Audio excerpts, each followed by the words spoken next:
সাম্প্রতিক সময়ে আমরা কারিগরি শিক্ষা বোর্ড থেকে আমরা যে স্ক্যান্ডাল জাতীয় জীবনে আমরা দেখেছি, যেটি দেশের প্রধানতম একটি vocational education and training provide করার জন্য, সার্টিফিকেট দেওয়ার জন্য যে প্রতিষ্ঠানই বাংলাদেশের সবচেয়ে বড় প্রতিষ্ঠান আমাদের এই কারিগরি শিক্ষা বোর্ড, সেই কারিগরি শিক্ষা বোর্ডের কিছু অসাধু ব্যক্তিবর্গ আজকে সেখানে সার্টিফিকেট জালিয়াতি করে সে সার্টিফিকেট প্রিন্ট করে দিয়ে দিচ্ছে।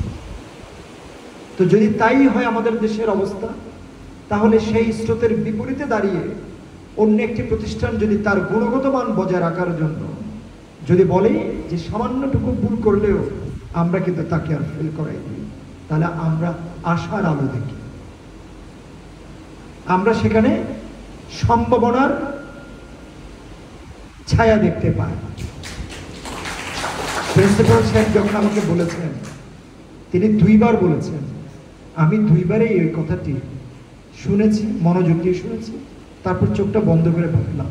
আমি খুব খুশি হয়েছি যে আমাদের যে স্কিলগুলি, আমাদের যে প্রয়োজন, এই স্কিলগুলি এমন স্কিল হওয়া প্রয়োজন যাতে আমি বিদেশে গিয়ে চাকরি নিয়ে যখন বাইরে যাব, অথবা দেশের ভিতরে যখন আমি কোনো অর্গানাইজেশন আমি চাকরি করব, হোক সরকারি বা বেসরকারি, হোক সেটি মাল্টিন্যাশনাল অথবা ন্যাশনাল, যেখানেই করি না কেন, আমাদের পেশাদারিত্ব নিয়ে, আমাদের পারফরমেন্স নিয়ে কোনো যেন প্রশ্ন কেউ তুলতে না পারে।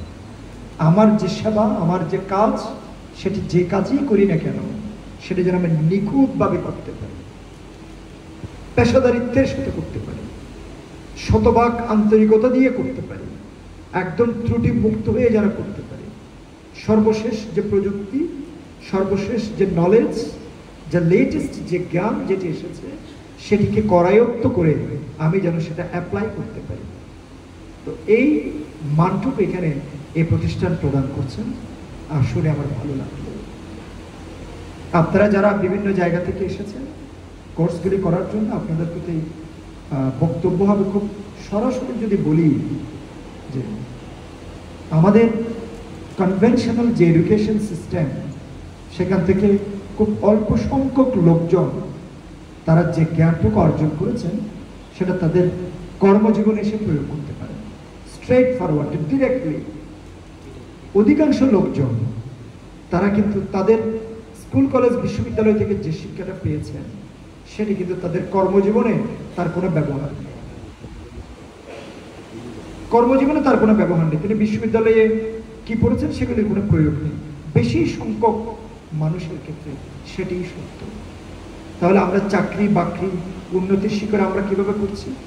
সবগুলি চাকরি জীবনে প্রবেশ করার পরে করতে করতে শেখা, গাইতে গাইতে গায়েন, করতে করতে কাজ শেখা, এবং চাকরি পাওয়া পরবর্তী যে সমস্ত প্রশিক্ষণ এবং ট্রেনিং যেগুলি আছে, সে প্রশিক্ষণ ট্রেনিংয়ের মাধ্যমে কিন্তু তার মানুষ তার দক্ষতাকে অর্জন করছে। পক্ষান্তরে আপনাদের এই আঞ্চলিক সমবায় ইনস্টিটিউট বা এনএসডিএ সহ যারা এই সমস্ত প্রশিক্ষণ প্রদানকারী প্রতিষ্ঠান, তারা যে সমস্ত প্রশিক্ষণগুলি প্রদান করছেন, এগুলি কিন্তু এমন আপনার স্কিল যেগুলি আপনি এখান থেকে শিখে আপনি ডিরেক্টলি আপনি আপনার কাজের সাথে অ্যাপ্লাই করবেন। এটা আপনার সার্টিফিকেটের ভিতরে বন্দী হয়ে থাকবে, ল্যাপটপের ভিতরে বন্দী হয়ে থাকবে, এরকম কিন্তু কোনো এটা জ্ঞান নয়। এটি হচ্ছে একদম স্ট্রেট ফরওয়ার্ড। আপনি আজকে শিখবেন and tomorrow you'll go and apply. আমাদের বাংলাদেশ ছোট্ট দেশ, মানুষ অনেক, আমার ল্যান্ডের স্ক্যারসিটি অনেক বেশি, দেশ তো বড় করতে পারবো না, মানুষ তো কমাতে পারবো না। দিন দিন দেশ ছোট হবে, আবাদি জমির পরিমাণ কমবে, কৃষি জমির পরিমাণ কমবে, বাসযোগ্য জমির পরিমাণ কমবে, বাট মানুষ বাড়তে থাকবে, তাই নয় কি? তো এত অধিক সংখ্যক মানুষ আজকে, যারা যেখানে 17 কোটি 18-20 কোটি মানুষ, আর কালকে হবে 25 কোটি, এক সময় হবে 30 কোটি 35 কোটি, এই অধিক সংখ্যক জনগোষ্ঠীকে আমার এই যেই সীমিত ভূখণ্ড, সেটা যারা দিন দিন ছোট হতে থাকবে, সে অল্প পরিমাণ জায়গায় দিন দিন বাড়তে থাকা এই বেশি জনগোষ্ঠীকে আমরা কিভাবে অ্যাকোমোডেট করব? অ্যাকোমোডেট করতে গেলে আমাদেরকে একটি শ্রেণীকে আমাদের বিদেশে পাঠিয়ে দিতে হবে, কোনো বিকল্প নেই। আমার বাইরে আমার এক্সপোর্ট করার কোনো বিকল্প নেই, মানুষকে এক্সপোর্ট করা। আমরা পোশাক আশাক পণ্য যেরকম আমরা এক্সপোর্ট করি, সেই রকম আমাদের মানুষও এক্সপোর্ট করতে হবে বাইরে। এখনো আমরা করেছি, প্রায় 1 কোটির মতো মানুষ পৃথিবীর বিভিন্ন দেশে বাংলাদেশি মানুষ বসবাস করে থাকে। একটা শ্রেণীকে এক্সপোর্ট করতে হবে বিদেশে, যেটাকে আমরা বলি হিউম্যান রিসোর্স ডেভেলপ করে দেন এক্সপোর্ট করা। আর আরেকটি হচ্ছে যে সে অল্প জায়গায় টিকে থাকার জন্য যে সমস্ত জ্ঞান বিজ্ঞান প্রযুক্তি আমাদের জানা দরকার, সেই জ্ঞান বিজ্ঞান প্রযুক্তিকে জেনে শিখে বুঝে অ্যাপ্লাই করে অল্প জায়গায় কীভাবে বেশি ফসল আমি ফলাতে পারি, অল্প জায়গায় কীভাবে আমি নতুন ডিজাইনের আমি বাসগৃহ তৈরি করে বেশি সংখ্যক মানুষকে অ্যাকোমোডেট করতে পারি, সেগুলো আমাদের কাজ করতে হবে। আমি দ্বিতীয়টি বললাম না, প্রথমটিই বলি, বিদেশে যে প্রচুর সংখ্যক মানুষকে এক্সপোর্ট করার জন্য আমি বিমানে যদি তুলে দিই, এরপরে পাঠিয়ে দিই, হবে হবে না। আমাদের বঙ্গোপসাগর ভারত মহাসাগর পাড়ি দিয়ে এই দেশের অনেক মানুষ আপনাদের কি মালয়েশিয়া যাচ্ছেন, অনেক মানুষ ইউরোপে যাচ্ছেন, আবার ইউরোপ থেকে সেখানে ইউরোপে এই আফ্রিকা মরক্কো হয়ে সেখানে আমাদের যেটা আমাদের লোহিত সাগর সেটি পাড়ি দিয়ে সাথে ইটালিতে ঢুকছেন, গ্রিস সাইপ্রাসের দিকে যাচ্ছেন। আবার কেউ কেউ আমাদের সাউথ আমেরিকায় গিয়ে সে জঙ্গল পাড়ি দিয়ে ইউএস এর দিকে মেক্সিকো বনজঙ্গল ক্রস করে সেখানে যাওয়ার চেষ্টা করছে। কি দুর্বিষহ, কি এক ভয়ঙ্কর যাত্রা এটি। কেন? কারণ তার কাছে সেই স্কিলটুকু নেই যে তিনি ওই পারে গিয়ে তিনি কি করবেন, এখান থেকে দেশে বসে ওইখান থেকে একটা চাকরি জোগাড় করে নেয়, তারপর এখান থেকে যাওয়া এবং সেখানে গিয়ে আমি একটা ভালো উপার্জন করতে পারবো, দেন আমি সেই এখান থেকে আমি যদি টাকা পয়সা খরচ করে যাই সে টাকাটা আমি শোধ করতে পারবো, এই নিশ্চয়তা নাই বলেই এই ধরনের আনস্কিলড মানুষগুলি কিন্তু এইভাবে জীবনের ঝুঁকি নিয়ে যাচ্ছে। আমরা চাই না আমাদের মায়েরা, আমাদের বোনেরা, আমাদের ভাইয়েরা, ছেলেরা এই ধরনের কোনো বিপদ সংকুল পথে যান। আমরা চাই বিদেশে যে সমস্ত ট্রেড, যে সমস্ত কোর্স, যে সমস্ত ডিপার্টমেন্ট, যে সমস্ত কাজের ডিমান্ড অনেক বেশি, সে সমস্ত কাজগুলি আমাদের দেশের লোকজন শিখবে, আমাদের দেশের লোকজন শিখে জেনে সে সমস্ত দেশে যাবে, সেখানে সেটেল হবে, অনেক বৈদেশিক মুদ্রা অর্জন করবেন, উপার্জন করে ওনার নিজের উন্নতি হবে, সাথে সাথে নিজের পরিবারের উন্নতি এবং আমার দেশের উন্নতি হবে। আমার ব্যক্তিগত অভিজ্ঞতা দিয়ে বলি, আমি 3টি দেশে দীর্ঘদিন ছিলাম, দীর্ঘ সময় 3টা দেশে ছিলাম, খুব অল্প অল্প সময় 10 দিন, 12, 15, 20 দিন করে পৃথিবীর প্রায় 18-20টা দেশে ছিলাম, উন্নত দেশগুলিতে ছিলাম, কাছ থেকে বেশ কিছু জিনিস দেখেছিলাম। সেখানে কিছুক্ষণ আগে মনে বলছিলাম এই স্কিলগুলি আপনার যেগুলি, এগুলির যে কি পরিমাণ ডিমান্ড বলার মতো না। আমার বাসায় একদিন চাবি হয়ে গেল, অস্ট্রেলিয়াতে চাবি হারিয়ে ফেললাম, একজন কিপম্যানকে ডাকলাম, তিনি আসলেন, 1 মিনিটের ভিতরে খুলে দিলেন, টাকা দিলেন 140 অস্ট্রেলিয়ান ডলার। 140 Australian dollar. রাতের কয়টা? 11টার দিকে বাইরে বেড়াতে গেলাম, ঘুরে টুরে এসে রাত 11টা আর ঘরে ঢুকতে পারি না, চাবিটা ভিতরে রেখে বাইরে থেকে লক করে গেলাম। 140 অস্ট্রেলিয়ান ডলার তিনি সেখানে নিলেন এই কাজটি করার জন্য। অস্ট্রেলিয়ান মেয়েদের পছন্দ কি জিজ্ঞেস, আমি আমার এক বন্ধুর কাছ থেকে জিজ্ঞেস করলাম, পাত্রী হিসেবে প্রথম পছন্দ নাকি প্লাম্বার, দ্বিতীয় পছন্দ ইলেকট্রিশিয়ান, কারণ তাদের উপার্জন নাকি অনেক বেশি। ডাক্তার, ইঞ্জিনিয়ার, বিসিএস ক্যাডার এগুলি পছন্দ না, পছন্দ হলো প্লাম্বার, ইলেকট্রিশিয়ান, কারণ তাদের উপার্জন অনেক বেশি উপার্জন এই পেশাগুলিতে যারা কাজ করেন। এবং সেখানে এই প্রত্যেকটা এই সমস্ত পেশার মানুষগুলির সংখ্যা কিন্তু দিন দিন একটু কমেও যাচ্ছে, ডিমান্ড অনেক বেশি, কারণ লোক কম, এই সমস্ত পেশার লোকও অনেক কমে যাচ্ছে। আমরা যদি এই সমস্ত পেশার কাজগুলি যদি আমরা ধরতে পারি, শিখতে পারি, জানতে পারি, তাহলে কিন্তু আমরা ওই সমস্ত উন্নত দেশে গিয়ে এই টেকনিক্যাল নো হাউগুলিকে কাজে লাগিয়ে আমরা ভালো পয়সা ইনকাম করতে পারি। আমি আমার বাসার বিদ্যুৎ বিল দেওয়ার জন্য টেলিফোন করলাম, বিলের ইয়েটা পে করবো। ফোন যিনি রিসিভ করলেন, একটি মেয়ে রিসিভ করলেন। আমি অস্ট্রেলিয়ার কথা বলছি। মেয়েটির ইংলিশ অ্যাকসেন্ট শুনে আমার মনে হলো যে অজি নয় সম্ভবত।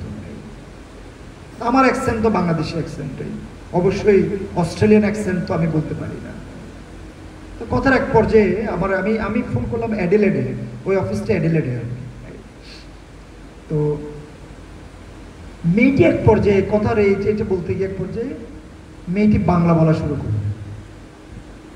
আমি খুব অবাক।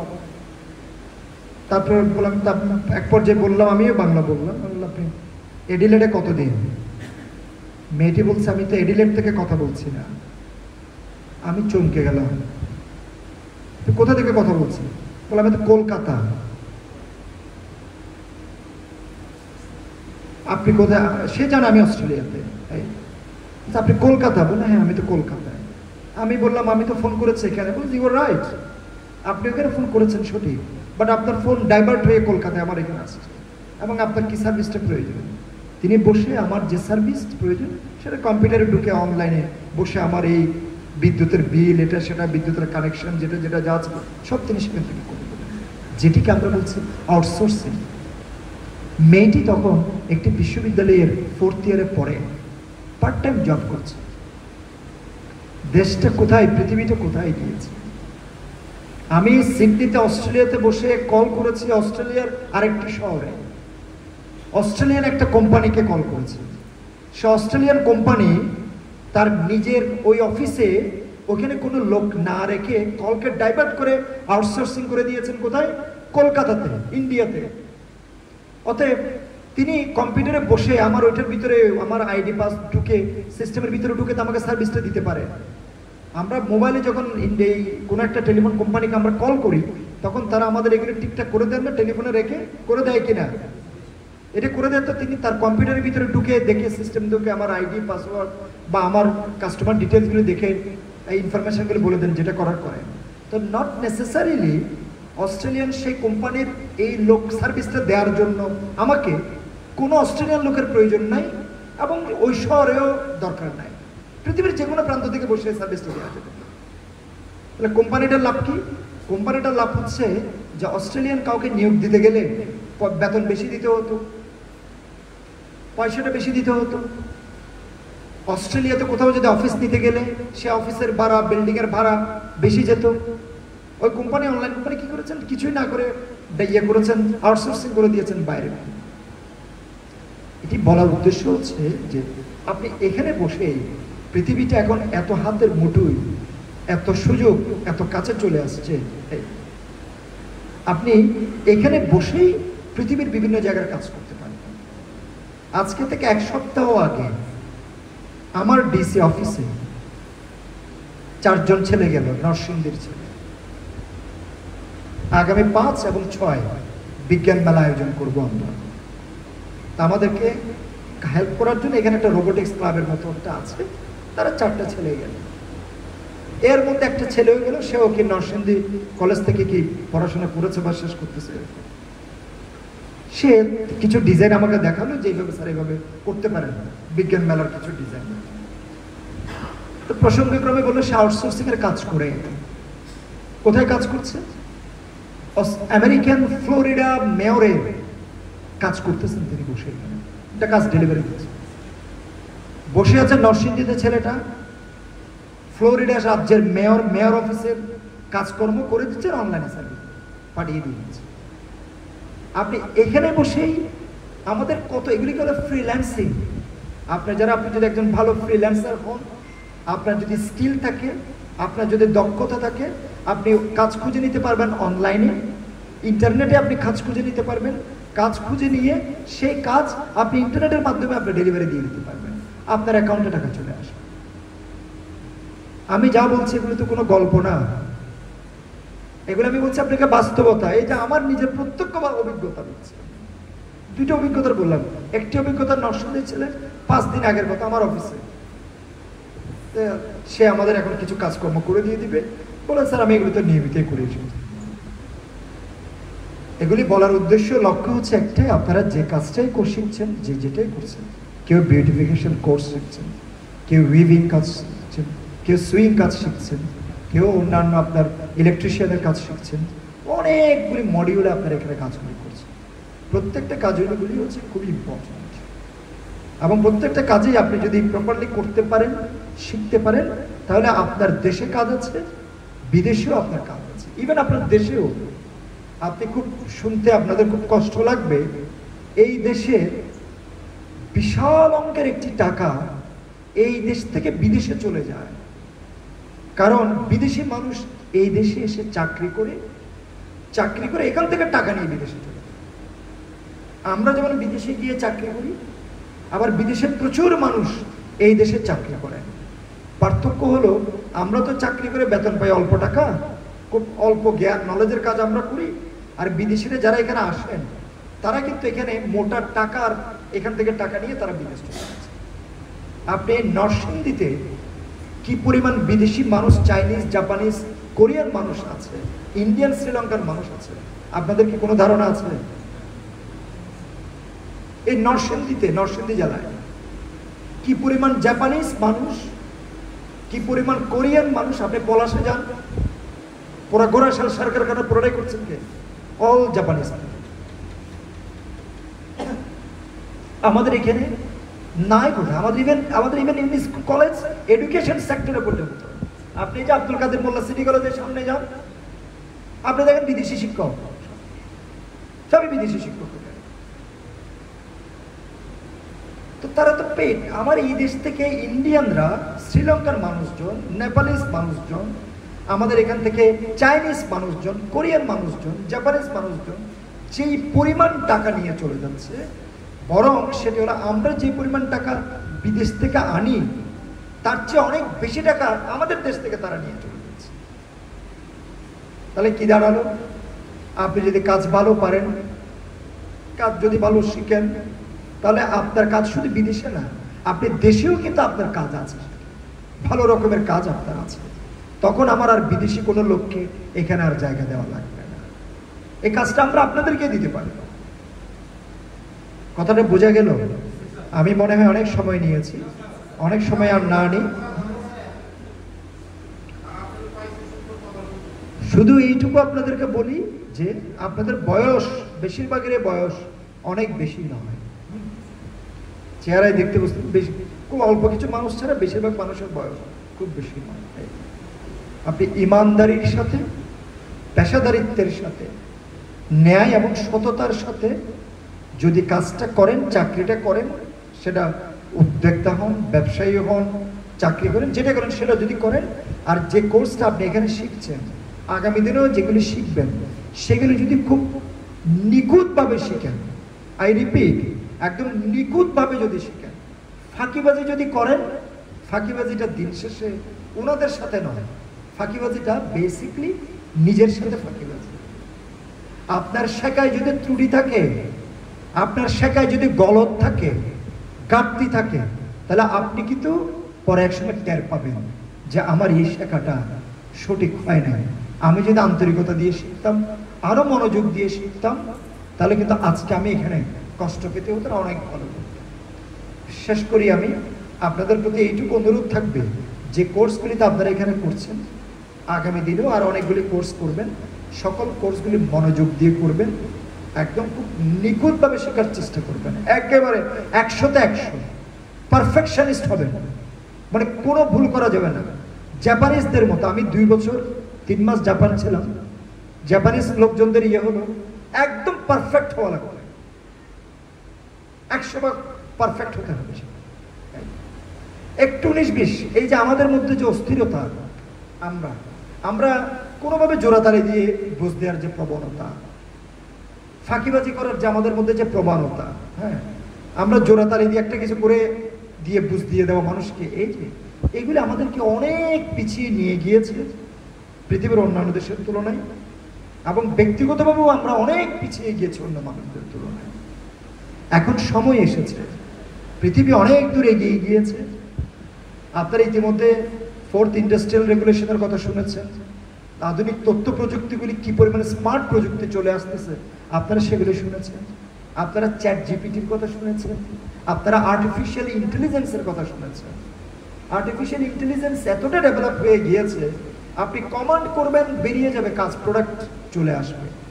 তো সেই জায়গায় আপনাদেরকে টিকতে গেলে খুব ভালোভাবে না শেখার, খুব ভালোভাবে রপ্ত না করার কোনো বিকল্প নেই। তাই শেষ কথা এটাই বলি, আর নয় কোনো ফাঁকিবাজি। সেই ফাঁকিবাজি আমরা নিজের সাথে করতে চাই না, নিজের ক্যারিয়ারের সাথে করতে চায় না, নিজের ভবিষ্যতের সাথে করতে চায় না, প্রতিষ্ঠানের সাথে তো নয়। আপনি ফাঁকি দিবেন, আপনার শিকায় ঘাটতি থাকবে, সে তার মাসুল শুধু আপনি দিবেন তা না, আপনি দিবেন, আপনার পরিবার দিবে, আপনার সন্তান সন্ততি, আপনার পিতামাতা আপনজন তারাও দিবে, সর্বোপরি এই রাষ্ট্রও দিবে। তো দেশ মুক্তিযুদ্ধ হয়েছে আরো 52-53 বছর আগে। 30 লক্ষ মানুষ রক্ত দিয়ে দেশটা স্বাধীন করেছে। এমনি এমনি তো কারাগারে করে নিয়ে আসে নাই, মানে রক্ত দিয়ে একদম প্রাণ দিয়ে দেশ স্বাধীন করতে হয়েছে। সহজে কেউ দানও করে নাই, সহজে হাতেও তুলে দেয় নাই, এবং একজন দুজন মানুষও রক্ত দিয়েও আনে নাই। পুরো একটা জেনারেশন গত হয়ে গিয়েছে, রক্ত দিয়ে গিয়েছে, একদম প্রাণটা দিয়ে, হাসতে হাসতে, খেলতে খেলতে বিসর্জন করে এই জীবনটা দিয়ে এই দেশটা আমাদেরকে দিয়ে গিয়েছে। আমাদের জন্য, আমাদের ছেলে মেয়েদের জন্য শুধু মনে এইটুকু সুখ নিয়ে গিয়েছেন যে আমি না থাকি এই দেশে, বাট আমার রেখে যাওয়া এই স্বাধীন বাংলাদেশে আমার উত্তর প্রজন্ম, আমার ছেলে মেয়ে, আমার নাতি নাতনিরা তারা সুখে থাকবেন, শান্তিতে থাকবেন, তারা ভালোভাবে থাকবেন। তাদের রেখে যাওয়া এই দেশ আজকে আমরা যারা আছি, আমাদের প্রত্যেকেরই দায়িত্ব যে আমরা সততার সাথে, ন্যায় নীতির সাথে, ইমানদারি, পেশাদারিত্বের সাথে যে কাজে আছি, যে কাজটাই করি না কেন, সেটা যেন আমরা সঠিকভাবে আমরা কাজটা যেন আমরা করি। আর যখন শিখার প্রশ্ন আসবে, জানার প্রশ্ন আসবে, তখন শিখতে গিয়ে, জানতে গিয়ে যেন আমরা কম না শিখি, কম যেন না বুঝি, কম জ্ঞান যেন না নিই। আমি আপনাদের সবার মঙ্গল কামনা করি। আমরা সবাই মিলেমিশে এই আমাদের মুক্তিযোদ্ধাদের রেখে যাওয়া এই বাংলাদেশ আগামী দিনে সবাই আমরা গড়ে তুলব। আপনারা যে কর্মমুখী শিক্ষার শিক্ষিত হচ্ছেন, যে ভোকেশনাল ট্রেনিংগুলো আপনারা নিচ্ছেন, সেগুলি খুব এইগুলি ভালোভাবে নিয়ে নিজেদের দক্ষতাটা বৃদ্ধি করুন। আর লাস্ট কথা এটাই, দক্ষতা হলো এমন একটা জিনিস, এটা ওয়ান টাইম, এটা ওয়ান ডে ম্যাচ নয়, এটা T20 ম্যাচও নয়। দক্ষতা, স্কিল, এটা এমন একটা জিনিস, এটি টেস্ট ম্যাচ বললেও কম হবে। এটা আপনি যতদিন চলবেন ততদিন আপনার এটা কি করতে হবে, শিখে যেতেই হবে, করে যেতেই হবে। আপনি যত শিখবেন, যত করবেন, তত আপনার দক্ষতা বাড়বে। সো আমরা এই কোর্সটা করে গেলাম, এরপর আর করা লাগবে না, আমি শিখে গেলাম, পণ্ডিত হয়ে গেলাম, এরকম যদি ভাববেন তাহলে আমি বলবো আপনি মরবেন। এরকম ভাববেন না। আপনারা এখান থেকে শিখবেন, আরো শিখবেন, নিজের জীবনে গিয়ে আরো প্রয়োগ করবেন, সেটাকে নিয়মিত চর্চা করে যাবেন। চর্চা যত বেশি করবেন তত বেশি আপনার ধার আরো শানিত হবে, আপনি আরো বেশি পোক্ত হবেন। আপনাদের সবার মঙ্গল কামনা করছি। যে কোর্সগুলি করছেন, সকল কোর্সগুলি সুন্দরভাবে আপনারা সমাপ্ত করুন, এবং NSD এর যে অ্যাসেসমেন্ট, সেখানে যেন সবাই আপনারা in one sitting, in one go আপনারা যেন পাস করতে পারেন, কেউ যেন ফেল না করেন, সে দোয়া আশীর্বাদ করে এবং আমার জন্য আপনাদের কাছ থেকে দোয়া কামনা করে আমার বক্তব্য শেষ করছি। জয় বাংলা, বাংলাদেশ চিরজীবী।